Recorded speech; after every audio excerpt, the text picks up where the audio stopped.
நெஞ்சத்திருப்பவனே.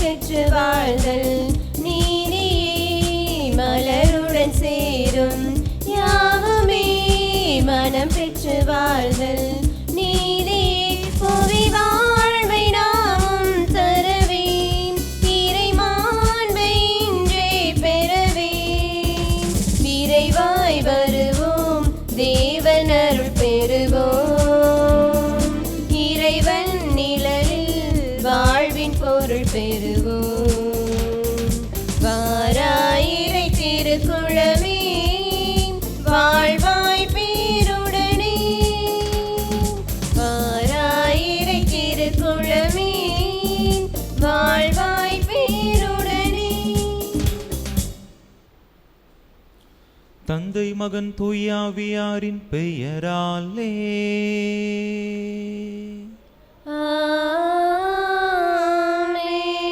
நம் ஆண்டவராகிய இயேசு கிறிஸ்துவின் அருளும் கடவுளின் அன்பும் தூய ஆவியாரின் நட்புறவும் உங்கள் அனைவரோடும் இருப்பதாக.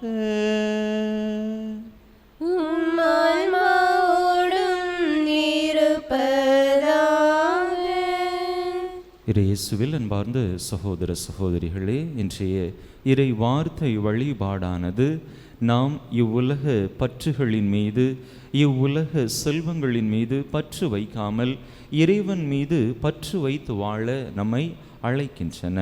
பல நேரங்களில் இந்த உலகத்தின் ஈர்ப்பின் பால் கவரப்பட்டு நாம் இறைவனிடமிருந்து அகலக்கூடியவர்களாக இறை அன்பிலிருந்து விலகக்கூடியவர்களாக இருக்கிறோம்.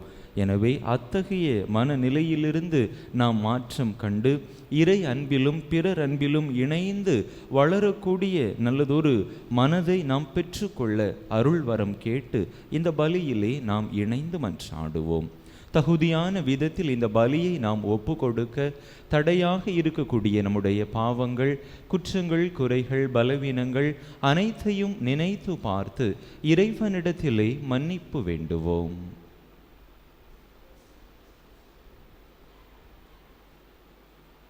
எல்லாம் வல்ல இறைவனிடமும் சகோதர சகோதரிகளை உங்களிடமும் நான் பாவி என்பதை ஏற்றுக்கொள்கிறேன். ஏனெனில் என் சிந்தனையாலும் சொல்லாலும் செயலாலும் கடமைகள் தவறியதாலும் பாவங்கள் பல செய்தேன். என் பாவமே என் பாவமே என் பெரும் பாவமே. ஆகையால் எப்பொழுதும் கன்னியான புனித மரியாளையும் வானதூதர் புனிதர் அனைவரையும் சகோதர சகோதரிகளை உங்களையும் நம் தேவனாகிய ஆண்டவரிடம் எனக்காக வேண்டிக் கொள்ள மன்றாடுகிறேன். எல்லாம் வல்ல இறைவன் நம்மீது இரக்கம் வைத்து நம் பாவங்களை எல்லாம் மன்னித்து நம்மை நிலை வாழ்வுக்கு அழைத்து செல்வாராக. ஆமென்.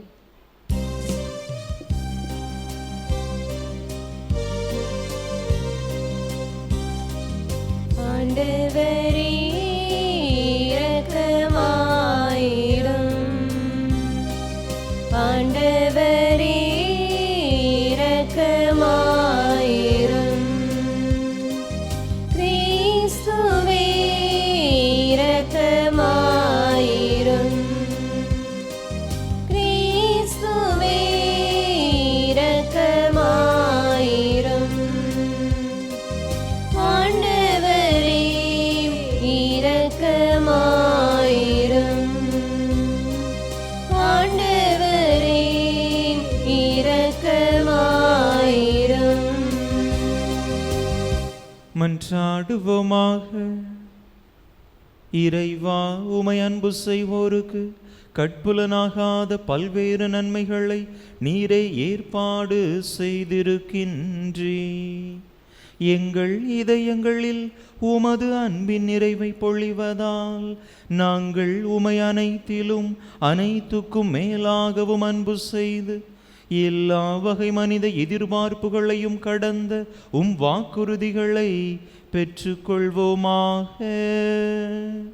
உம்மோடு தூயாவியாரின் ஒன்றிப்பில் ஒரே இறைவனாய் என்றென்றும் வாழ்ந்து ஆட்சி செய்கின்ற எங்கள் ஆண்டவரும் திருமகனுமாகிய இயேசு கிறிஸ்து வழியாக உம்மை மன்றாடுகின்றோம்.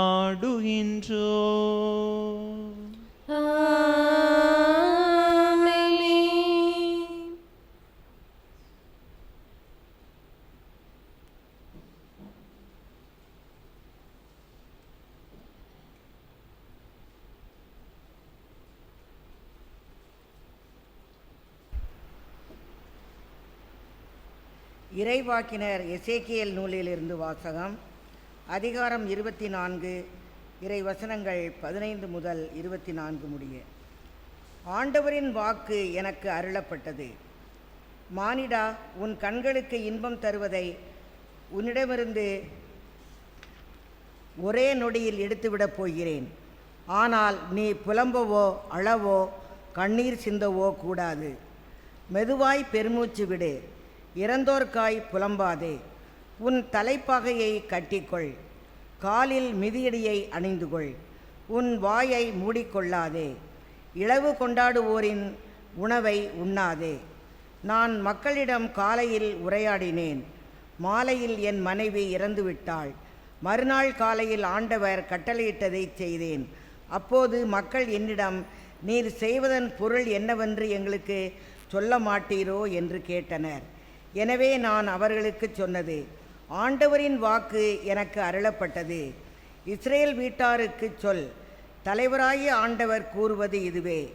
உங்கள் வலிமையின் பெருமையும் கண்களின் இன்பமும் இதயத்தின் விருப்பமுமாகிய என் தூயகத்தை நான் தீட்டுப்படுத்துவேன். நீங்கள் விட்டு சென்ற ஆண் மக்களும் பெண் மக்களும் வாளால் மடிவர். நான் செய்தது போல் நீங்களும் செய்வீர்கள். நீங்களும் உங்கள் வாயை மூடிக்கொள்ள மாட்டீர்கள். இளவு கொண்டாடுவோரின் உணவை உண்ணவும் மாட்டீர்கள். தலைப்பாகையை உங்கள் தலையில் வைத்திருப்பீர்கள். கால்களில் மிதியடிகள் இருக்கும். நீங்கள் புலம்பவோ அழவோ மாட்டீர்கள். ஆனால் உங்கள் குற்றப்பழி குறித்து தளர்வுற்று உங்களிடையே புலம்பிக் கொள்வீர்கள். இவ்வாறு எசேக்கியேல் உங்களுக்கு ஓர் அடையாளமாயிருப்பான். அவன் செய்தது போல நீங்களும் செய்வீர்கள். இவை நடக்கையில் நானே தலைவராகிய ஆண்டவர் என அறிந்து கொள்வீர்கள். ஆண்டவர் வழங்கும் அருள்வாக்கு. பதிலுரை பாடல் பல்லவி. நீ உன்னை ஈன்ற பாறையை புறக்கணித்தாய். உன்னை ஈன்ற பாறையை புறக்கணித்தாய். உன்னை உருவாக்கிய கடவுளை மறந்துவிட்டாய். தம் மைந்தரும் தம் மகளிரும் தமக்கு சினமூட்டியதை ஆண்டவர் கண்டு அவர்களை இகழ்ந்து ஒதுக்கினார். பல்லவி. நீ உன்னை ஈன்ற பாறையை புறக்கணித்தாய். அவர் உரைத்தார், எனது முகத்தை அவர்களிடமிருந்து மறைத்துக் கொள்வேன். அவர்களது முடிவு என்னவென்று நான் கவனித்துக் கொள்வேன். ஏனெனில் அவர்கள் கேடுகெட்ட தலைமுறையினர், நேர்மை அறவே அற்ற பிள்ளைகள். பல்லவி. நீ உன்னை ஈன்ற பாறையை புறக்கணித்தாய். இல்லாத தெய்வத்தால் எனக்கு எரிச்சலூட்டினீர். அவர்களின் சிலைகளால் எனக்கு சினமூட்டினர்.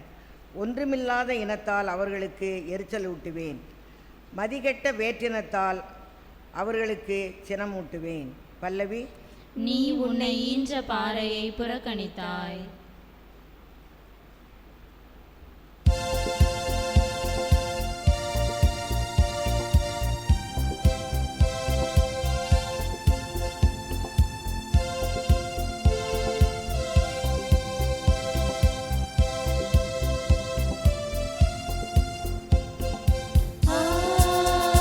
Alleluia, alleluia,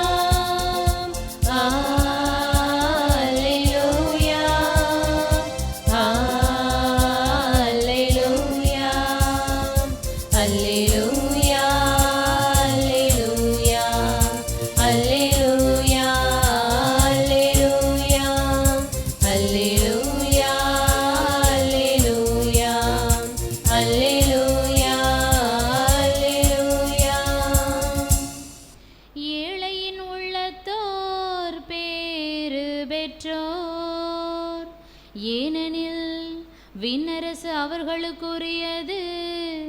அல்லேலூயா.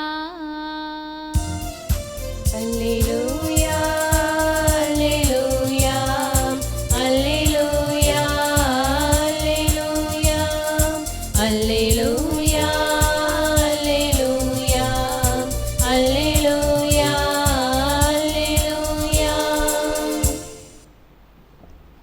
ஆண்டவர் உங்களோடு இருப்பாராக. உம் ஆன்மாவோடும் இருப்பாராக. மத்தேயு எழுதிய தூய நற்செய்தியிலிருந்து வாசகம். ஆண்டவரே மாட்சி உமக்கே. அதிகாரம் 19 இறைவசனங்கள் 16 முதல் 22 முடிய. மத்தேயு நற்செய்தி அதிகாரம் 19 இறைவசனங்கள் 16 முதல் 22 முடிய. அக்காலத்தில் செல்வரான இளைஞர் ஒருவர் இயேசுவிடம் வந்து, போதகரே, நிலைவாழ்வை பெற்றுக்கொள்வதற்கு நான் என்ன நன்மை செய்ய வேண்டும் என்று கேட்டார். இயேசு அவரிடம், நன்மையை பற்றி என்னை ஏன் கேட்கிறீர்? நல்லவர் ஒருவரே, நீர் வாழ்வடைய விரும்பினால் கட்டளைகளை கடைபிடியும் என்றார். அவர் எவற்றை என்று கேட்டார். இயேசு, கொலை செய்யாதே, விபச்சாரம் செய்யாதே, களவு செய்யாதே, பொய்ச் சான்று சொல்லாதே, தாய் தந்தையை மதித்து நட, மேலும் உன்மீது நீ அன்பு கூறுவது போல் உனக்கு அடுத்திருப்பவர் மீதும் அன்பு கூர்வாயாக என்று கூறினார். அந்த இளைஞர் அவரிடம், இவை அனைத்தையும் நான் கடைபிடித்து வந்துள்ளேன், இன்னும் என்னிடம் குறைபடுவது என்ன என்று கேட்டார். அதற்கு இயேசு, நிறைவுள்ளவராக விரும்பினால் நீர் போய் உம் உடைமைகளை விற்று ஏழைகளுக்கு கொடும், அப்பொழுது விண்ணகத்தில் நீர் செல்வராயிருப்பீர், பின்பு வந்து என்னை பின்பற்றும் என்றார். அவர் சொன்னதை கேட்ட அந்த இளைஞர் வருத்தத்தோடு சென்று விட்டார், ஏனெனில் அவருக்கு ஏராளமான சொத்து இருந்தது. ஆண்டவரின் அருள் வாக்கு. கிறிஸ்துவே உமக்கு புகழ்.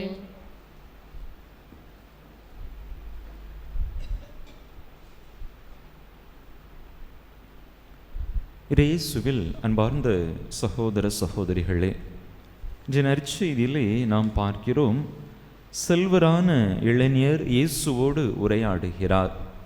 அவர்களுடைய இந்த உரையாடலில் நமக்கு என்ன தெரிகின்றது? அவர் கட்டளைகளை கடைபிடிக்கக்கூடிய ஒரு மனிதராக வாழ்ந்து வந்திருக்கிறார்.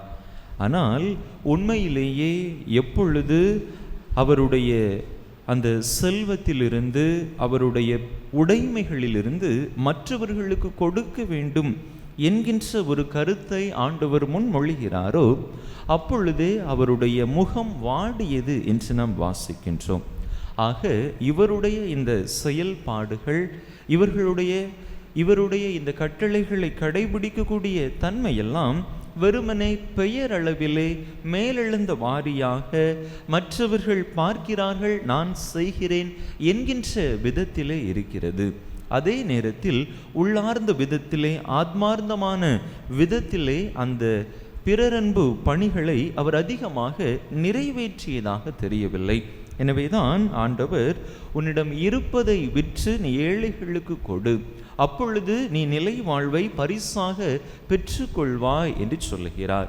அவர் இறையன்பு மிக்கவராக இருந்தாலும் கூட பிறரன்புக்கு அதிகமாக முக்கியத்துவம் கொடுக்காதவராக இருந்திருக்கிறார். எனவேதான் நீ பிறரன்பிற்கும் முக்கியத்துவம் கொடுக்க வேண்டும், உன்னிடம் இருப்பதை உன்னை இழக்க தயாராக இருக்க வேண்டும் என்கின்ற ஒரு அழைப்பை ஆண்டவர் கொடுக்கின்றார்.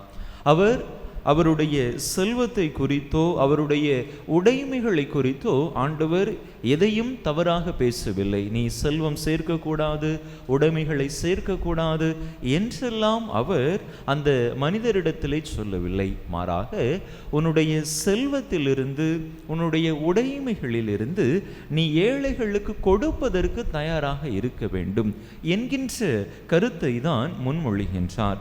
செல்வர்கள், அனைத்து உடைமைகளும் கொண்டிருப்பவர்கள் பாவிகள் என்கின்ற அர்த்தம் கிடையாது.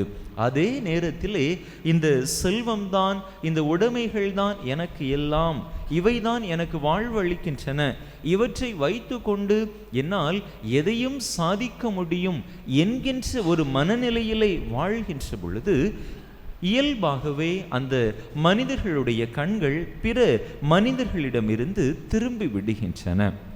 செல்வத்தை வைத்து கொண்டு இறையன்பு மிக்கவராக மட்டும் வாழ்ந்துவிட்டால் போதுமானது கிடையாது. அதே நேரத்தில் பிறரன்புக்கும் முக்கியத்துவம் கொடுக்க வேண்டும். பல நேரங்களில் மனித வாழ்க்கையை நாம் எடுத்துக்கொண்டோம் என்று சொன்னால் அதிகமாக இறைவனுக்கு, கோயில்களுக்கு வாரி வாரி வழங்கக்கூடிய மனிதர்கள் மற்ற மனிதர்களுக்கு அந்த உதவியை செய்ய முன் வருவதில்லை. ஒரு சிறிய பகுதியை கோயிலுக்கு 1000 ரூபாய் கொடுப்பவர்கள் மற்ற மனிதர்களுக்கு, பக்கத்து வீட்டிலே தேவையில் இருப்பவர்களுக்கு 100 ரூபாய் கூட கொடுக்க பல நேரங்களில் முன் வருவதில்லை. இத்தகைய மனத்தை தான் இயேசு சாடுவதாக பார்க்கிறோம். உன்னுடைய செல்வத்தின் மீது பற்று கொள்ளாதே, உன்னுடைய பணத்தின் மீது, உடைமைகளின் மீது நீ பற்று கொள்ளாமல் மற்றவர்களையும் நீ கருத்தில் கொள்ள வேண்டும். அப்பொழுதுதான் அது உனக்கு உண்மையான செல்வமாக இருக்கும். அப்பொழுதுதான் நீ வேண்டி விரும்பி கேட்கக்கூடிய விண்ணுலக பேரின்பத்தை, நிலை வாழ்வை உன்னால் பரிசாக பெற்று கொள்ள முடியும் என்கின்ற அருமையானதொரு அழைப்பை கொடுக்கின்றார். மத்தேயு நற்செய்தியிலே அறிவற்ற செல்வந்தன் உவமையிலே நாம் வாசிக்கின்றோம். 12வது அதிகாரம் 15வது இறை வசனத்திலே மிகுதியான உடைமைகளை கொண்டிருப்பதால் ஒருவனுக்கு வாழ்வு வந்துவிடாது என்று சொல்லுவார். அதிகமாக செல்வமும் பொருளும் இருப்பதால் அது ஒரு மனிதனுக்கு நிறைவை, வாழ்வை, முழுமையை கொடுத்து விட முடியாது. மாறாக எப்பொழுது தன்னிடம் இருப்பதிலிருந்து மற்றவர்களுக்கு கொடுக்க அந்த மனிதன் முன் வருகின்றானோ அப்பொழுதுதான் அவனுடைய வாழ்வு முழுமையான ஒரு வாழ்வாக, அர்த்தமுள்ள ஒரு வாழ்வாக மாறுகின்றது. அன்பு மக்களை, நம்முடைய வாழ்வுதனை சிந்தித்து பார்ப்போம். நாம் வெறுமனே இறை அன்புக்கு மட்டும் முக்கியத்துவம் கொடுக்கிறோமா, அல்லது இறைவன் விரும்புகின்ற பிறர் அன்பையும் நம்முடைய வாழ்க்கையிலே முதன்மைப்படுத்தி வாழுகிறோமா? நம்மிடம் இருக்கக்கூடிய உலக செல்வங்களை வைத்து கொண்டு மற்றவர்களுக்கு முடிந்த சிறிய சிறிய உதவிகளை செய்து விண்ணுலக செல்வத்தை நாம் சேர்த்து வைக்கிறோமா? சிந்தித்து பார்ப்போம். அப்படிப்பட்ட ஒரு வாழ்வுதனை நாம் வாழுகிற பொழுது நிச்சயமாக நமக்கான பரிசு விண்ணுலக பேரின்ப வீடு, நிலை வாழ்வு இறைவன் எப்பொழுதும் நமக்காக தயாராக வைத்திருப்பார். எனவே அந்த செல்வரான இளைஞரை போன்று வெறுமனே மேலெழுந்த வாரியாக இறையன்பு செயல்களில் மட்டும் ஈடுபட்டு விட்டுவிடாமல் அத்தோடு சற்று ஆழமாக கீழ் இறங்கி சென்று பிறரன்பு பணிகளிலும் நம்மால் முடிந்த அளவிற்கு ஈடுபட முயற்சி செய்வோம். அப்பொழுது நிச்சயமாக நாம் இறைவனின் பார்வையில் பெரியவராக இருப்போம். விண்ணுலக செல்வத்தை நாம் வாழக்கூடிய இந்த காலகட்டத்திலேயே நிறைவாக சேமித்து வைத்து நிலை வாழ்வை நாம் பெற்றுக்கொள்வோம். எனவே அத்தகைய அர்த்தமுள்ள வாழ்வுதனை வாழ தேவையான அருள் வரம் வேண்டி இந்த பலியிலே தொடர்ந்து மன்றாடுவோம். ஆமென்.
சகோதர சகோதரிகளே, என்னுடையதும் உங்களுடையதுமான இப்பலி எல்லாம் வல்ல தந்தையாய் இறைவனுக்கு ஏற்றதாகும்படி மன்றாடுங்கள். ஆண்டவர் தமது திருப்பெயரின் புகழ்ச்சிக்காகவும் ஆட்சிக்காகவும் தமது நன்மைக்காகவும் புனித திரு அவை அனைத்து நலன்களுக்காகவும் உமது கையிலிருந்து இப்பலியை ஏற்றுக்கொள்வாராக. ஆண்டவரே, மாட்சிமிக்க மாற்றங்களை ஏற்படுத்தும் எங்கள் காணிக்கைகளை ஏற்றருளும்.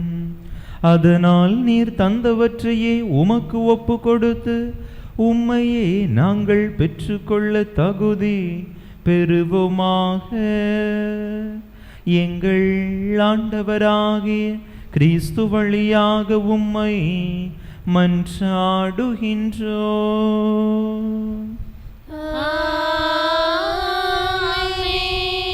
ஆண்டவர் உங்களோடு இருப்பாராக. உம் ஆன்மாவோடும் இருப்பாராக. இதயங்களை மேலே எழுப்புங்கள். ஆண்டவரிடம் எழுப்பியுள்ளோம். நம் இறைவனாகிய ஆண்டவருக்கு நன்றி கூறுவோம். அது தகுதியும் நீதியுமானது. ஆண்டவரே, தூயவரான தந்தையே, என்றும் உள்ள எல்லாம் வல்ல இறைவா, எந்நாளும் எவ்விடத்திலும் நாங்கள் உமக்கு நன்றி செலுத்துவது மெய்யாகவே தகுதியும் நீதியுமாகும், எங்கள் கடமையும் மீட்புக்குரிய செயலுமாகும். ஏனெனில் நீர் எங்களுக்கு மீட்பரை அனுப்பும் அளவுக்கு உலகின் மீது பரிவன்பு கொண்டீர். அவர் பாவம் தவிர மற்ற அனைத்திலும் எங்களைப் போல இருக்க திருவுளம் கொண்டீர். இவ்வாறு நீர் உம் திருமகனிடம் செலுத்திய அன்பை எங்கள் மீதும் செலுத்தினீர். நாங்கள் கீழ்ப்படியாமையால் பாவம் செய்து இழந்த உம்முடைய கொடைகளை அவருடைய கீழ்ப்படிதலால் மீட்டு எங்களுக்கு அருளினீர். ஆகவே ஆண்டவரே, வானதூதர் புனிதர் அனைவரோடும் நாங்கள் சேர்ந்து உமது பெருமையை பறைசாற்றி அக்களிப்புடன் பாடுவதாவது:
ஆண்டவரே, நிர்மையாகவே தூயவர், தூய்மை அனைத்துக்கும் ஊற்று.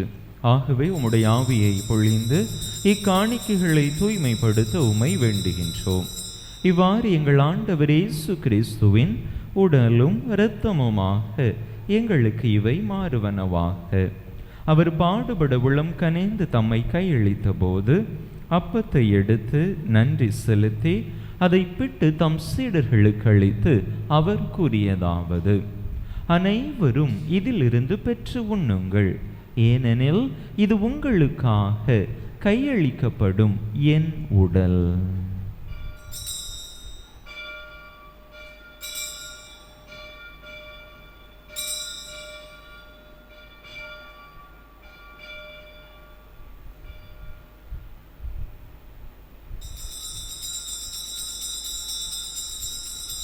அவ்வண்ணமே இரவு விருந்து அருந்திய பின் கிண்ணத்தையும் எடுத்து மீண்டும் உமக்கு நன்றி கூறி தம் சீடர்களுக்கு அளித்து அவர் கூறியதாவது: அனைவரும் இதிலிருந்து பெற்று பருகுங்கள், ஏனெனில் இது புதிய நிலையான உடன்படிக்கைக்குரிய என் இரத்தத்தின் கிண்ணம். இது பாவ மன்னிப்புக்கென்று உங்களுக்காகவும் பலருக்காகவும் சிந்தப்படும். இதை என் நினைவாக செய்யுங்கள்.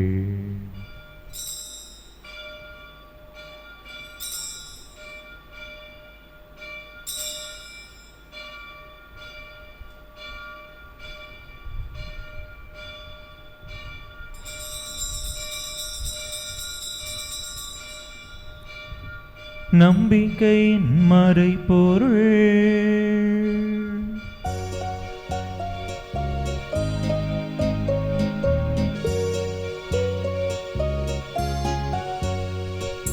கிறிஸ்து மரித்தார், கிறிஸ்து உயிர்த்தார், கிறிஸ்து மீண்டும் வருவார்.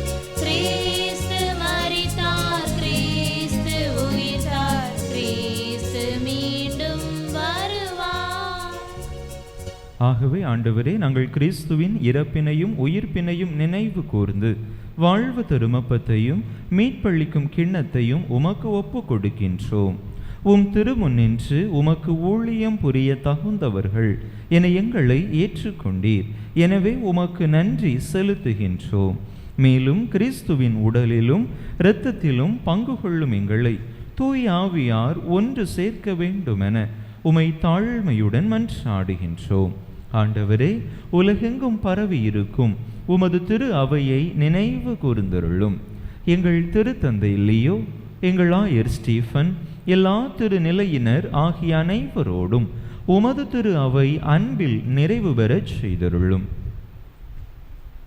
மேலும் உயிர்த்தெழும் எதிர்நோக்குடன் துயில் கொள்ளும் எங்கள் சகோதர சகோதரிகளையும் இறந்தோர் அனைவரையும் இரக்கத்துடன் நினைவு கூர்ந்து உமது திருமுக ஒளியினுள் ஏற்றருளும். எங்கள் அனைவர் மீதும் இரக்கமாயிரும். கடவுளின் கன்னி தாயும் எங்கள் பாதுகாவலியுமான புனித ஜெபமாலை அன்னை, அவருடைய கணவரான புனித யோசேப்பு, புனித திருத்தூதர்கள், இவ்வுலகில் உமக்குகந்தவராயிருந்தோர் ஆகிய புனிதர் அனைவருடனும் நாங்கள் நிலைவாழ்வில் பங்கு கொள்ளும் தகுதி பெற்று உம் திருமகன் இயேசு கிறிஸ்து வழியாக உமை புகழ்ந்தேத்தும் வரமருள உமை மன்றாடுகின்றோம்.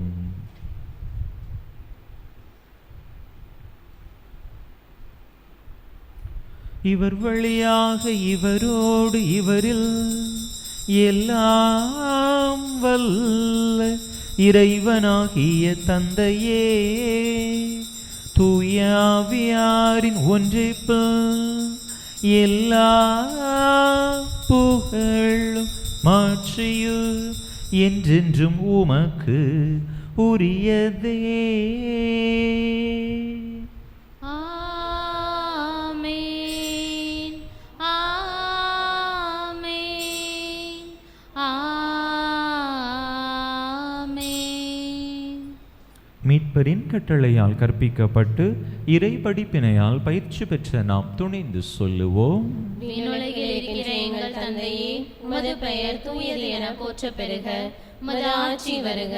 உமது திருவுளம் விண்ணுலகில் நிறைவேறுவது போல மண்ணுலகிலும் நிறைவேறுக.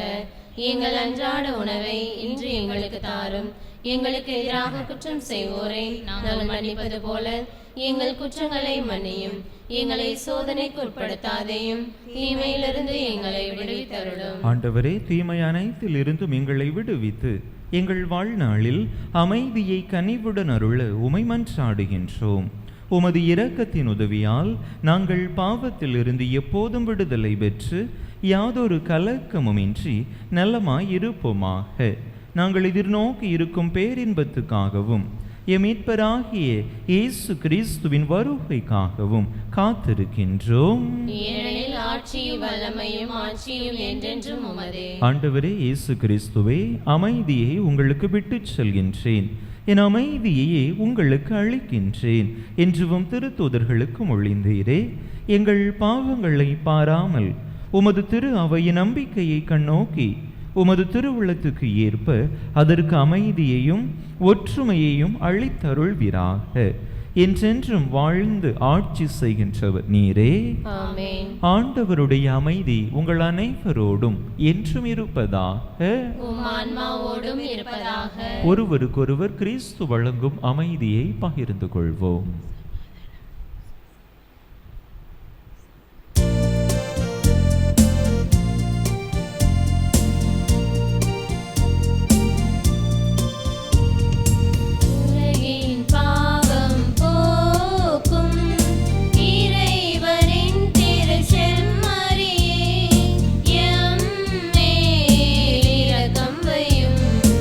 உலகின் பாவம் போக்கும்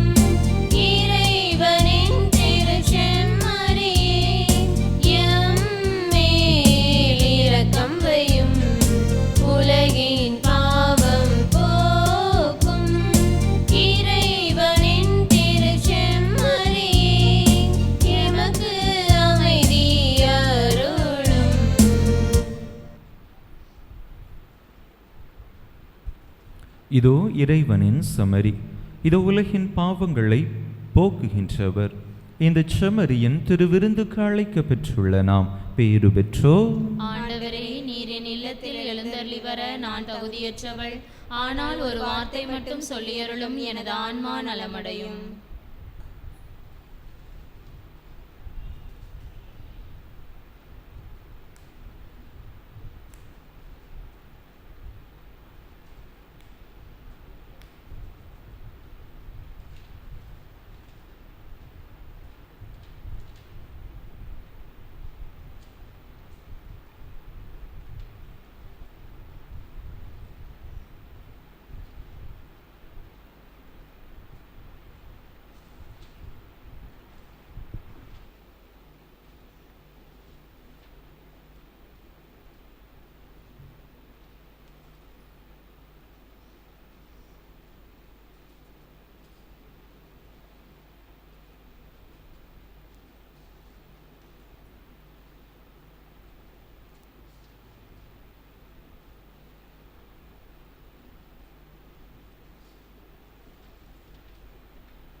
அன்பு மக்களே, ஒரு சில அறிவிப்புகள். நாளை தினம் காலை நம்முடைய ஆலயத்திலே திருப்பலி நடைபெறாது. நாளை மாலை புனித அந்தோணியார் சிற்றாலயத்தில் திருப்பலி நடைபெறும். புதன்கிழமை காலை திருப்பலி காலை 6 மணிக்கு நடைபெறும்.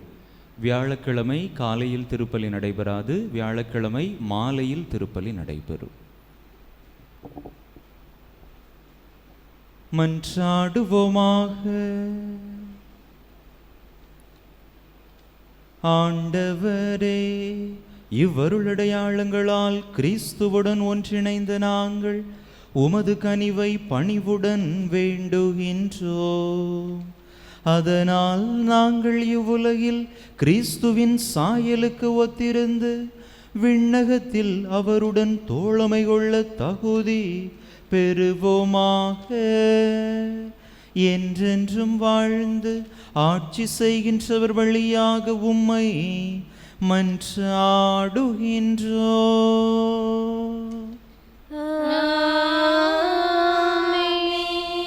ஆண்டவர் உங்களோடு இருப்பாராக.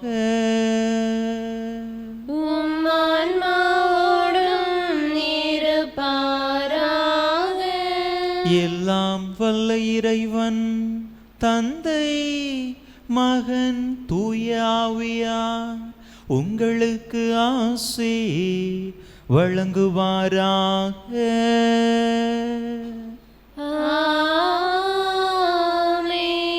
இறையாசிரை நிறைவாக பெற்றவர்களாக சென்று வாருங்கள். திருப்பலி நிறைவேறிற்று. இறைவனுக்கு நன்றி.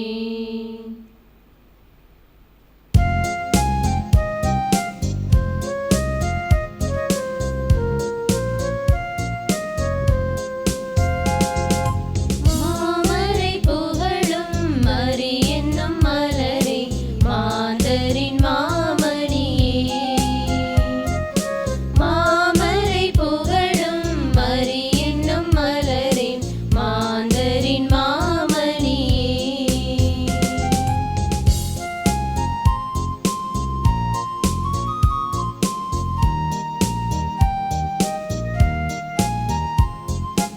அமளியாய் உதித்து அலகையை மிதித்து அவனியை காத்த ஆரணங்கே. அமளியாய் உதித்து அலகையை மிதித்து அவனியை காத்த ஆரணங்கே. உருவில்லாய் இறைவன் கருவினில் மலர உறைவிடம் தந்த ஆலயமே. மாமரை புகழும் மரி என்னும் மலரே, மாந்தரின் மாமணியே.